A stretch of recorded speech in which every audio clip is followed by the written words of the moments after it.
Assalomu alaykum aziz vatandoshlar. Bizni Shirinboy Hasanov xususiy shifoxonamiz 2011-yil Hasanov Shirinboy Saidahmatovich tomonidan ishga tushirilgan. U kishining tashabbuslari bilan shifoxonamizda hozirgi kunda xirurgik, ginekologik, nevrologik, urologik, terapevtik va kardiologiya yo'nalishlari bo'yicha bemorlarga tibbiy xizmat ko'rsatiladi. Ambulator va statsionar sharoitida bemorlarimizga xizmat ko'rsatiladi. Bundan tashqari mana shu qabul bo'limimizda o'zida funksional diagnostika,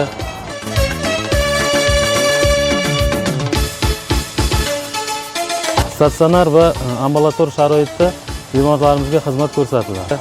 Fizioterapiya xizmatlari ko'rsatiladi.